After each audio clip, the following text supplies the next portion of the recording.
नमस्कार मित्रांनो, हे बघा एक सोशल मीडियावर तुम्हाला एक व्हिडिओ पाठवतो बघा सगळ्यांना। हे असं मुंबईमध्ये मार्केट आहे की जिथे 100-150 रुपयाला जीन्स भेटतात, वॉशिंग करतात आणि ती लोक येऊन मार्केटमध्ये विकतात आणि दुकानांमध्ये ऑफर लागलेले असते बघा, 1000ला 4, 1000ला 5। मित्रांनो, ही कपडे ह्या प्रकारे आलेले असतात मार्केटमध्ये। ह्याची व्हिडिओ तुम्हाला मी नंतर एंडिंगला ऐकवतो, हा काय बोलतो मुलगा, कितीला खरेदी असते ती तुम्हाला सगळं ऐकवतो बघा। पण मित्रांनो, असं सोशल मीडियावरती हे व्हिडिओ टाकून मग आपण त्या दुकानात गर्दी करतो वगैरे करतो। मित्रांनो, हा अक्षरशः आपल्या सर्वसामान्य जनतेला मूर्ख बनवण्याचं काम आहेत आणि एका वर्षात तुम्हाला त्यांचं 4-4, 5-5 दुकानं ओपन करतात। ते कोणत्या जीवावरती करतात? हे असंच लोकांना मूर्ख बनवून। मित्रांनो, आमची सुद्धा दुकानं आहेत, आम्ही सुद्धा खूप अशी दुकानं करतो, 5-5, 6-6 वर्षाची आमची दुकानं आहेत, पण जेनून आणतो आणि जेनून विकतो। आम्ही आजपर्यंत मोठं व्हायचं, पण आम्हाला पण प्रश्न पडतो की ही लोक आणतात कुठून। पण त्याची व्हिडिओ सापडले बघा, ही तीच व्हिडिओ आहे तुम्हाला दाखवतोय ती।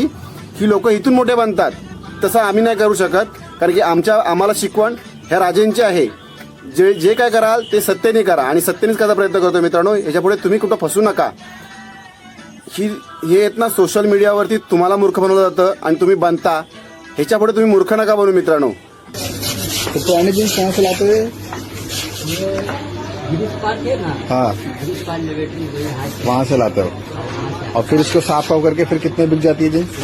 7 रुपए के पार्टी आते हैं, 100 रुपए में ले आते हैं, 2 से 3 रुपए तक बिकते हैं। अच्छा, 100 में लाके 200-300 में साफ करके। अच्छा, इस पूरी गली में यही होता है मतलब? हाँ, पूरा अंदर भी पूरा भरा हुआ है। सब लोग खाली जीन्स वाले ही काम करते हैं।